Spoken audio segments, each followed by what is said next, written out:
Ryan McBeth is U.S. Army veteran and OSINT Analyst. Welcome to our program, Ryan. Thank you so much for having me on again. U.S. President Donald Trump is ordering to halt shipment of military aid to Ukraine. Does this mean that the United States is siding with Russia against Ukraine in this war? I wouldn't necessarily say that the United States is siding with Russia. I am not entirely sure what the president's strategy is here, unless it is just to end the war on any way possible, whether it's on terms that are favorable to Ukraine or not, or perhaps just on terms that would allow the United States to redevelop a relationship with Russia and trade with Russia again.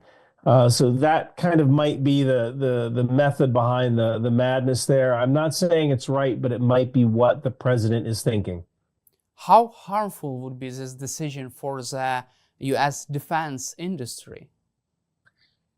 It would be pretty bad. One of the things that is reliable about the United States is that we make very good weapons, and we're willing to sell them to pretty much anybody. And the second we've proven ourselves as a poor supplier of weapons, then the world might go someplace else to get something that is perhaps 80% of the effectiveness of the United States weapon system for less cost. I could easily see the deal with India for our F-35s being scuttled under this, because India might be reluctant to purchase a weapon system that could be turned off by the United States on a whim. I could also see other countries looking to Europe for weapon systems. When you take a look at the HIMARS system, which was developed by the United States but used in Ukraine, this is a very effective weapon system. But who's to say a country can't go to Israel to get something that is fairly similar for less money? Especially if the United States proves to be a less than reliable partner when it comes to actually fulfilling the contracts for those weapons. What is your personal take on that, what has happened in the White House between President Trump, J.D. Vance, and President Zelensky? That was a very unique encounter. I never thought I would see the day when you would have a president intentionally bully somebody in front of the camera for what he called good television. Again, I am searching for a reason why the president would do that, and I'm coming up blank. It is my hope that there is some sort of strategic reason that he did that, but unfortunately, I cannot think of that reason. Do you feel that this conversation could be staged before this visit? You would think that. I'm not entirely sure why this conversation happened out in the open, unless this was supposed to be some effort at transparency.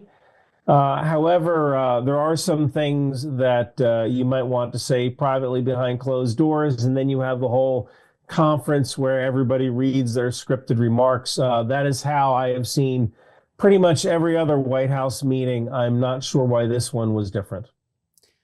Also, the President of France, Emmanuel Macron, and Prime Minister of the United Kingdom, Keir Starmer, are ready to deploy troops to Ukraine, up to 30,000 European soldiers, and to send fighter jets to Ukraine to enforce a ceasefire deal. However, they're trying to get the U.S.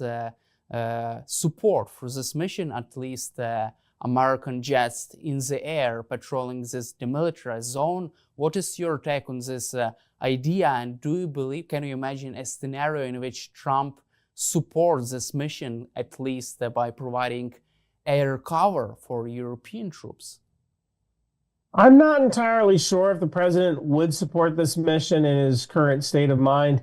But this is a mission that both France and the United Kingdom can perform by themselves.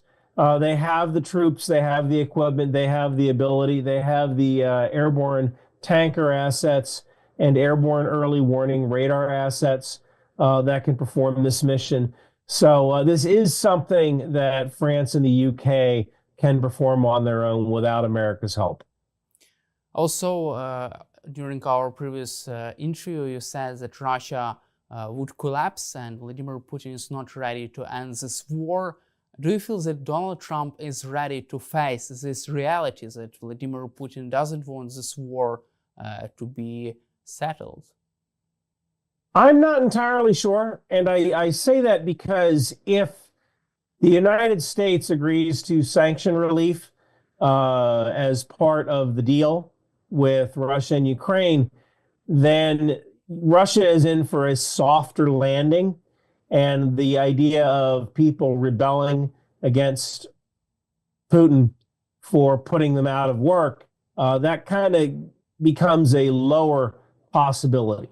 So I believe that the president might know that if the war stops tomorrow, Russia might fall apart. But if we pursue sanction relief, then Russia won't fall apart, and the deal might be good for America as well because we can sell our goods to Russia again.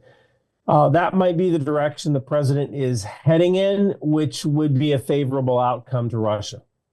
And do you believe that reducing pressure on Russia would also force Putin, would only convince him to seek a peaceful settlement of the war? I can't see how forcing or putting less pressure on an adversary would cause them to come to the table. Usually you put more pressure on them until they agree that the pressure is too much. So I'm not quite sure what the tactic is here. On the other hand, we have J.D. Vance, U.S. Vice President, and during his latest interview, it seems like he is pretty confident in this uncertain strategy of Donald Trump. Moreover, he said that best way to prevent another Russia's invasion is to give Americans economic upside in the future of Ukraine. Also, he's saying that it's a better idea than deploying 20,000 troops from some random country that hasn't fought a war in 30 or 40 years. What is your reaction to this statement? Well, I believe J.D. Vance may have forgotten the fact that both France and the UK fought in Afghanistan. The UK also fought in Iraq. So I believe that J.D. Vance, he might not be familiar with that. He didn't attain a very high rank in the military, and I don't believe he went to the kind of schools where you were taught that sort of thing. Also, I would like to cover with you another interesting statements and Trump's national security advisor, Mike Waltz, and U.S. House Speaker Mike Johnson are calling probably for a regime change in Ukraine. They said that President Zelensky should resign or seek peace in negotiations with Donald Trump. Have you expected such a U-turn in U.S. foreign policy? Because this is the same objective that has Vladimir Putin to decapitate Ukrainian government. You know, Ukraine is a pretty resilient country. I'm sure President Zelensky could resign and someone else could take over. And the people could still fight if President Zelensky is the one thing in between receiving aid and not receiving aid. He may understand what he has to do. Even Winston Churchill recognized the writing on the wall toward the end. I can't make that decision. I don't know whether that would necessarily be a good decision or a bad decision. That's something only the president can understand. Sometimes doing the right thing is hard, and people aren't grateful for the things that you've done, and that's just life. How do you see the things move forward tomorrow in the future? Is there a chance for a reset in the relations between Trump and President Zelensky? I think that's always possible, and this could certainly be some sort of negotiation tactic that I am just not able to understand. I am a military guy. I am a weapons guy. I can tell you that that when it comes to politics and negotiation, My way of negotiating is you shoot the bad guys until they decide to negotiate. That's how I negotiate. So President Trump's strategy is somewhat foreign to me and just not really something I'm able to fully articulate. And also, it seems like J.D. Vance does not understand President Biden's strategy on Ukraine to support Ukraine as long as it takes, as you just mentioned, to shoot the bad guy until he surrenders and make some concessions to you. From your perspective, why is there such a misunderstanding, and why don't they understand the strategy to put more pressure on Putin? Because after the first day of President Trump in the White House, there were some signs that he could put more pressure on Putin. He threatened sanctions against Vladimir Putin. He threatened tariffs. Why did he change his mind? I don't know. And the funny thing about this is that it could just be as simple as in the United States, our political environment is very contentious. And so if the Democrats were for one thing, then you must need to be against it. And it could just simply come down to that. We could have a vice president who isn't very well educated when it comes to global affairs or even military affairs. And he just doesn't seem to understand the consequences of his actions. But if the former President Biden was for something, then he knows that it's good politics to be against it. And it could just be as simple as that. And do you feel that there is a chance that Donald Trump can change his mind again and begin to understand that Vladimir Putin is the biggest obstacle for a peaceful settlement? The president could change his mind 3 times in one day. So that is always a possibility.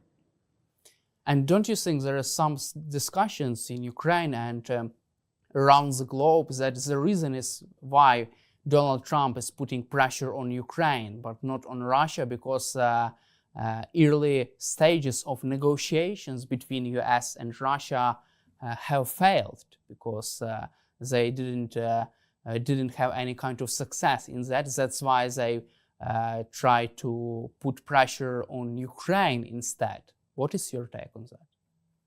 No, I think that President Trump just wants the war ended, and he doesn't particularly care who wins or loses, or at least in this case, who loses and who loses more. Because both Russia and Ukraine have lost this war. Now it's only a question of who loses more and who loses less. And I don't think President Trump particularly cares who loses more and who loses less. He just wants it done because he promised he'd get it done. And it's just easier to pick on Ukraine, who needs weapons that the United States has leverage over, than it is to pick on Russia, where the United States has less leverage, especially since we've already established sanctions and there isn't much else we can do.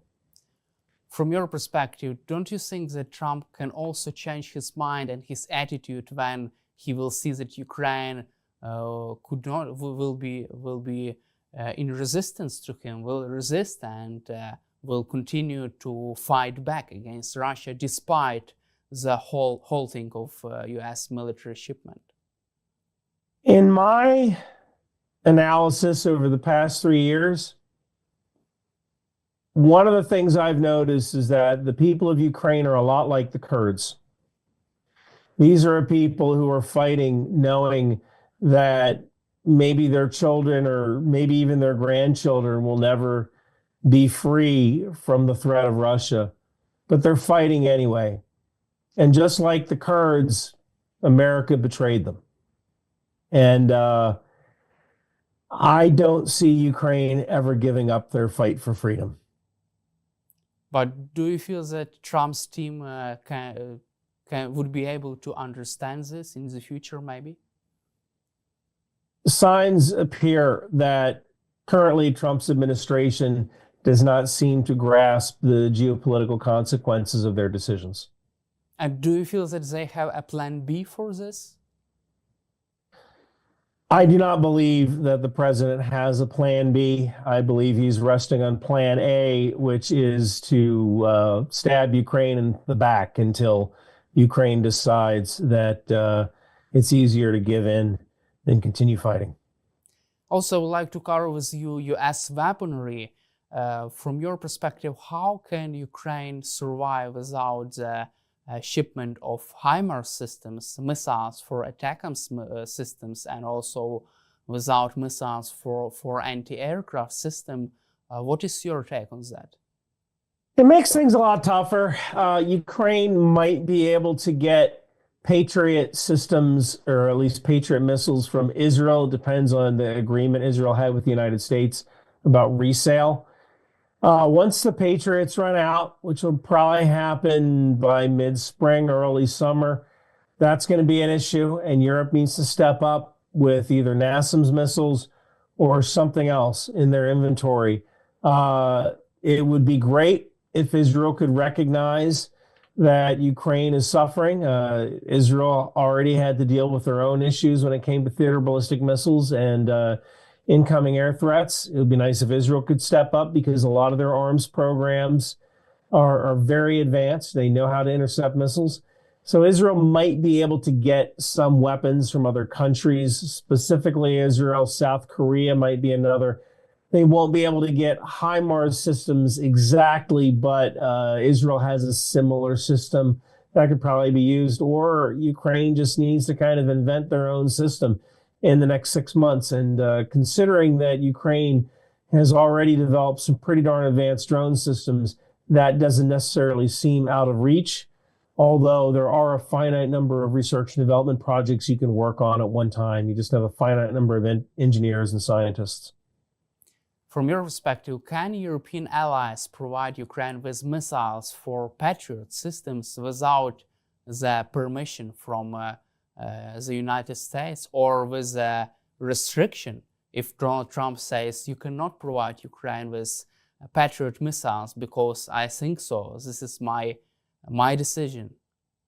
That's a very good question, and that is one of the reasons why some countries like England and France were why they had to negotiate with the United States for Ukraine to fire Storm Shadow and Scalp missiles directly into Russia. That was because there were some components inside the Scalp and Storm Shadow missiles which were made in the United States. So it depends on the agreement that the United States has with that foreign nation when the arms sale occurred. If the United States allows that country to sell weapons to a third party after a certain term on the contract, then yes, they can give those weapons to Ukraine. But if there's a clause in there that says the United States must agree to the sale, then it might be a lot tougher. And countries like the UK may have to look toward other options. Maybe even look to Spain for some of the older Hawk missiles if those still are under contract.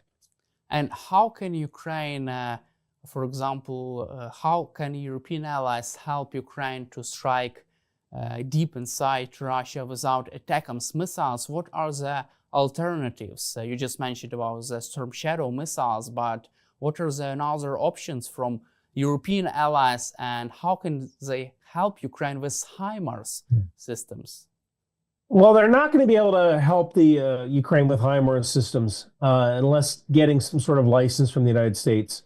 However, they could develop their own systems. You know, when I said that Ukraine, they could develop their own HIMARS system, they're only limited by scientists and engineers. Nothing is to say that the UK or France can't undergo some sort of program where they develop a cheaper version that is similar to the HIMARS in their own country, which they manufacture and then either sell, give, or lease to Ukraine. That is a possibility, but they need to get to work on that right now, so that way Ukraine has these weapon systems. Look, at the end of the day, weapon systems like ATACMS, it's really just a ballistic missile with some guidance. This isn't rocket science. Well, it is rocket science, but it's not These are all problems that have been solved. And they can solve this problem. They just need to get to work on it immediately. So you're confident that Europe can replace American aid for Ukraine? I don't believe that Europe has a choice. Right now, Europe is looking at America, and they know that if they do something America doesn't like, America might cut off access to weapons systems. That doesn't help with the F-35. That's already in the bag. They already purchased that. They have to keep continuing purchasing parts for that. But there is a reason why the French weapons manufacturer, Rafale, why their stock went up 20% a couple of days ago. It's because Europe has just realized that America is not a reliable partner when it comes to selling weapon systems. Also, I would like to cover with you artillery shells. Ukraine is using artillery on a large scale on the battlefield. Yeah. However, Ukraine is using American-made artillery and American-made shells. How can Ukraine solve this issue with shells for artillery systems? And can Europe replace US producing these shells? How can they solve this issue? Well, Europe produces 155 millimeter shells. Ukraine might also be able to get them from Israel. They might be able to get them from South Korea. Europe has the capacity, but literally everything rolling off the production line will go to Ukraine. There will be very little left for European militaries, which means that Europe needs to stand up some factories, and they need to do it immediately. And do you also expect Trump's administration to halt intelligence sharing with Ukraine? Because according to the latest news, also Ukraine receives support from the US intel community regarding the air alerts, regarding the providing information for people about Russia's attack using ballistic missiles and other air assets. What is your take on that? Yes, that is certainly possible. The United States either will do that if they haven't already, just as another way to make life harder for Ukraine in order to get them to bend the knee to Russia. I believe that France and the UK might be able to take over some of that role, although they have fewer satellites, and so their coverage of what's going on may be significantly degraded. However, if France or the United Kingdom are able to get early warning aircraft in the air, that will actually be better than periodic satellite footage. Thank you, Ryan, for your time and for your support for Ukraine, and glory to Ukraine. Thank you so much for inviting me.